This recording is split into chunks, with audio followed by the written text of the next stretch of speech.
listen, never in my life associated the word boring with baseball. We know what's up.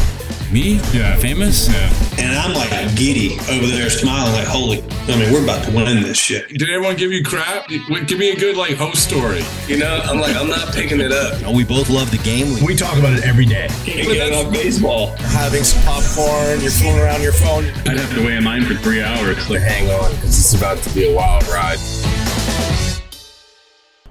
There's no human being I'd rather be talking about than Nestor Cortes. Thank you, man, for stopping by. And, one of the things that I was remembering, we talk a lot about getting drafted. And you were obviously late round draft. Yeah. 36. Yep. And, we use this sort of platform, I think, as an educational tool, too, for players who are in weird positions. All kinds of different positions. We've talked to first rounders. We've talked to all over the place. Yeah. You come from it from a very unique perspective. Yeah. What do you remember about that? About this time? I know the draft was earlier then. Yeah. But what would you remember about leading up to that? Well, I remember getting a lot of traction during my high school season, but I was so naive to, I guess, being drafted. I guess my main goal when I was in school, in high school, was to get a college education. I would have been my first generation in my family to go to college and get a college degree, or try and get a college degree. And I remember around this time, probably like a week before right now, it was June 5th or 6th, the area scout for the Yankees, Carlos Marti, called me, and he said he was trying to get me, and obviously with the war room and all the stuff that they go through in draft day, it's really hard to, I guess, after the 10th round, it's hard to get a person that you really want. So he calls me in the 31st round, and he said, hey, you're the 10th on the list. There's 40 rounds at the time. And he told me, hey, you're 10th on this list. We got 9 picks left, so it looks like you're not going to get drafted.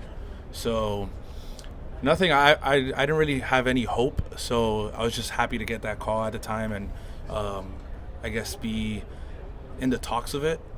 It's amazing that he told you that. Yeah. We had a really good relationship because he's a school teacher at the high school that I went to. Okay. So we kind of had that relationship, and he calls me about 10 minutes later. He goes, hey, you just slotted down to the 36. We're in the 34th round, but you just slotted down to the 36, and it looks like we're going to pick you up. And obviously I was very happy to hear that. And I remember I was in the Florida Keys with my family, and I had ran back to the trailer where we were staying at, and I had told them, like, hey, I'm going to get drafted in the next round or so. And obviously the excitement was incredible. And I rember that day forever in my life for sure. So was being a high school kid, what was it like?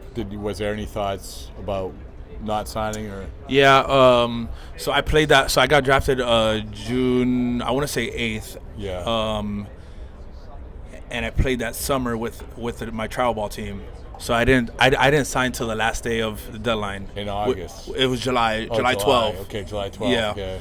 So I want to say July 11th, the Yankees made me go to Tampa and throw like a simulated game against the minor leaguers that were already there. And you were a high school kid, almost right? Having like second thoughts of them drafting me. Because I've never heard in the history of being drafted that you have to go again to throw a live BP. But anyways, went to Tampa July 11th, threw the live BP July 12th, and they said, hey, we're gonna make a decision. We'll go out for lunch and we'll call you back. And went out for lunch and called me like an hour later and said, hey, we have $75,000 to offer you. And at the time, it's like, you guys made me come here. I'm already drafted. You guys made me come here. And I was kind of pissed off, and I had told them no initially. My agent hung up the phone, and they called back like 2 minutes later and said, hey, we got 85. So my parents always let me make my decision for myself. Yeah, good for them. They never, they were like, hey, you should sign, or hey, you should go to school. They said, hey, this is going to be your career, your life. You decide whether you want to do it or not. And I told myself, well, I've been playing baseball since I was 4 years old. It's the only thing I know how to do. Why not take a chance?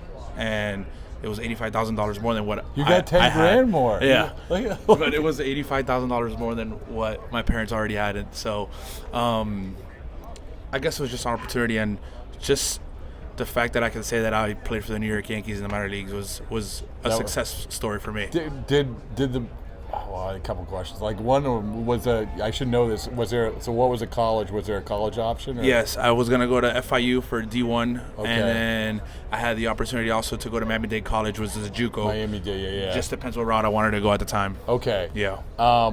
When you, like you just said, like, hey, listen, I get to play professionally. Yeah. I get to call myself a professional baseball player for the New Yeah. York Yankees.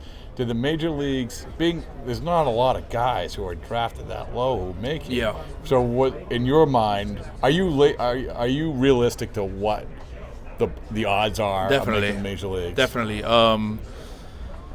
Like I said, at the time, I was so naive to what this world was and what I was going to get myself into. I didn't know what I was going to get myself into. And I knew that when I signed that, I played in the GCL, the Gulf Coast League. Yeah. I played there for my first 2 years. And when I came back for my second year, I said all I want to do was play high A, which high A at the time was Tampa Yankees. I just want to play under the lights again. That's all you wanted That's all to I do. said, because in high school we played under the lights, and Yeah. as a baseball player, like, everybody wants to play under the lights. Yeah. Blah, GCL, blah. you're playing in front of 10 people in the middle of the At, day. at 1 o'clock in the afternoon. Yeah. So I told myself, I'm like, man, I want the opportunity to play again in under the lights. And one thing leads to the next, and we're now in 2016, and I was having a really good minor league career.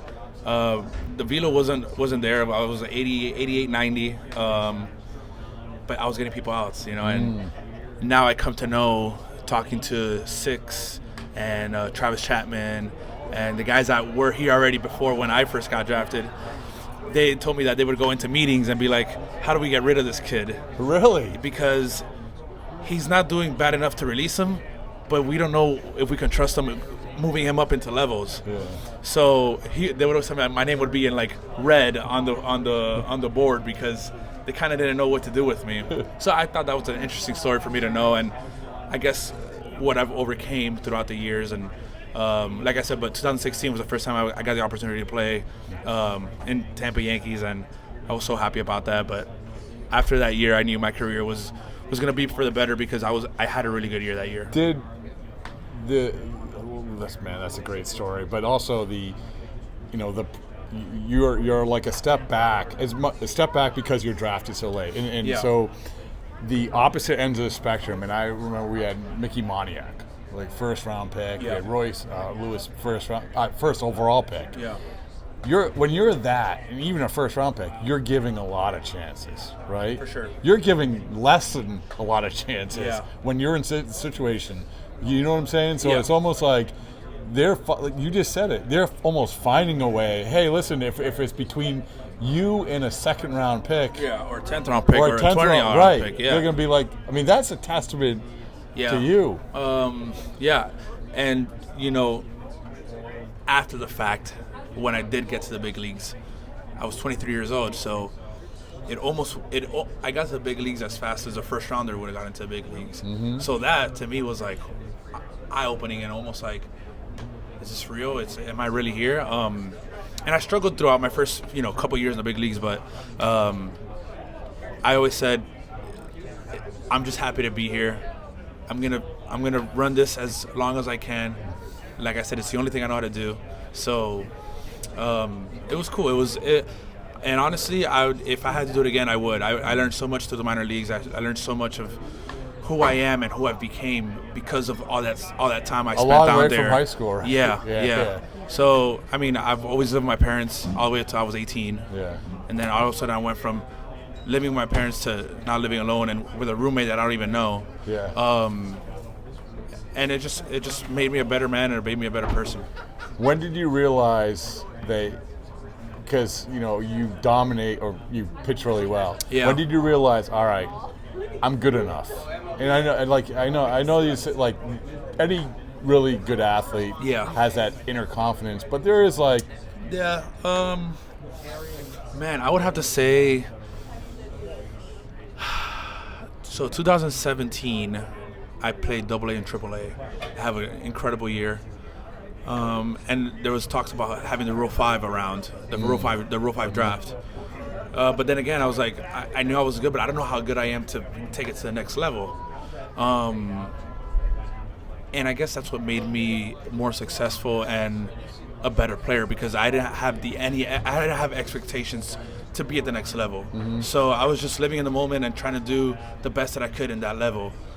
But I didn't really know, like in the minor leagues, I didn't develop a changeup. I didn't develop a curveball.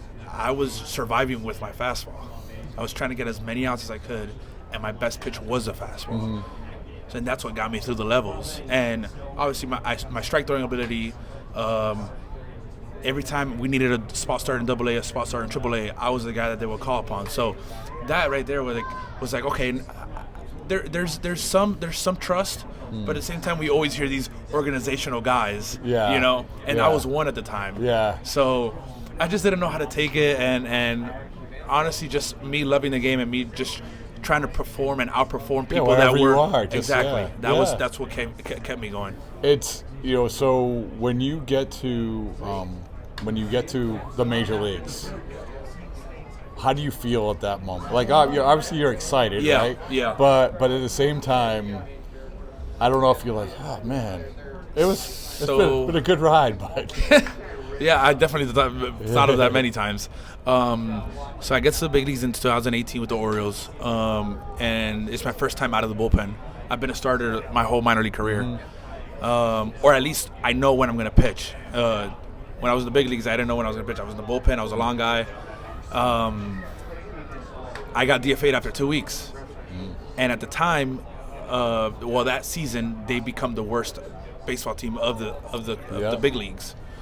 So right there I said, well, if I just got cut from the worst team in baseball and I just went back to the best team, one of the best teams, because I went back to the Yankees after I got DFA'd, I'm like, I have no chance of making the big leagues again.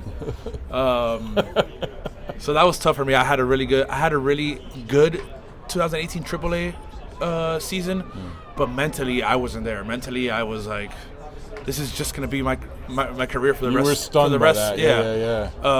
Just going to be a AAA pitcher that can never pitch in the big leagues again.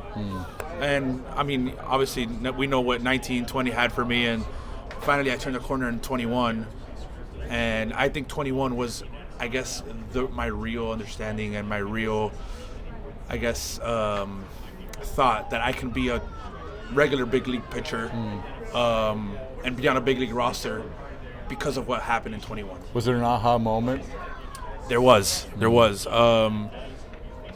Some things along the line helped me. I got a little stronger.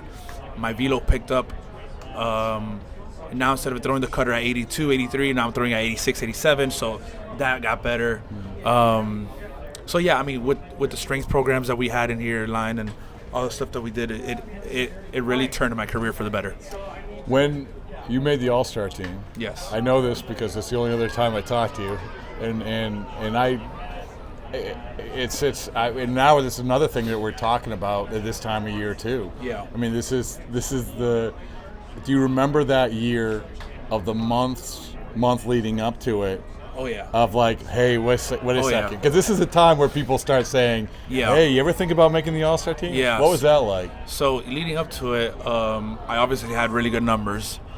I didn't know what the criteria was or the threshold to make the All-Star team, especially with the star-studded talent we have in here. Like, because usually a lot of times if you have too many guys. Exactly. So things leading up to it, I'm like, there's obviously buzz around it, like, hey, what do you got? What do you think? So I remember we were here right before it, and I said, man, I need to really I really got to have a good outing this time around. So almost seal the deal, you know? And I remember I gave up like 4 here in 4 innings, and I'm like, oh, that's not going to make it. And the very next day I get called into Boone's office, and he gives me the news. So I guess my whole work that I've done for half the year obviously weighed more than what I did that one night against Boston. What a moment that must have been when he told you that. Yeah, it was. And like I said, I never even thought of being a big leaguer, let alone be an all-star in the big league. So it was a really cool moment for me and my family, and it's definitely a moment I would never forget. This last thing is when we talk about overall pitching in baseball now, how has it even changed? Like, obviously you're successful. You found a groove. You figured out what is successful in the major leagues. How has it changed, maybe even in your favor in terms of approaches and the world of pitching in the major leagues? So, people always say that batters are going to change, and the really good big leaguers will adjust to the change, and that's why they're 10-year careers, 15-year careers, 20-year careers. As far as I'm going to complete my 5th year after this year, hopefully. But in my 5 years, it's changed, I think, drastically, because when I first came up, there were a lot of sinker ballers and guys that would nibble the corner. Then towards when I started having success, it was the guys that have 4-seam fastballs that ride up in the zone. So now we're pitching north to south instead of east to west.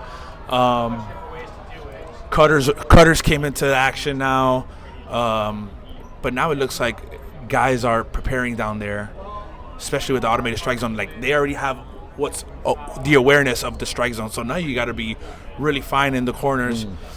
So that's one, and I think the other one, it's guys are learning how to hit the ball up in the zone too. That's interesting. So now it looks like it's gonna go east to west again.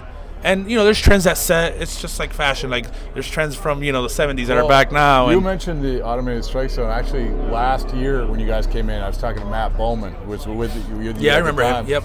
Yeah, so Matt was talking about how when he was in the minors, the automated strike zone, actually hitters became more aware of what the top of the zone was. Definitely, yeah. I think obviously the zone is depending on the height of the batter. Yeah. But for the most part, it's almost the same. And I guess if you practice enough what the top of the zone is, now when I'm trying to throw up in the zone, I remember 2 years ago I would get swing and misses all the time up there. Yeah. And now it's like they're fouling off, or they're hitting the ball well, or they're taking the pitch because they already know what the top is. Right. So it's definitely become a little bit more difficult, and that's where I come in and have to adjust to the league. Now I got to start peppering the corner more, or doing more work away, so when I go back in, it's better for me to work. It never ends, does it? Never ends. It never ends. Think how far you came. That's awesome. Never ends, yeah. Last question: Summer or Winter Olympics? Summer Olympics, because I'm from Miami. I like the summer. There's not a lot of bobsledding in No. No. So Summer Olympics for sure. All right. Well, thank you, man. Appreciate it. Thank you.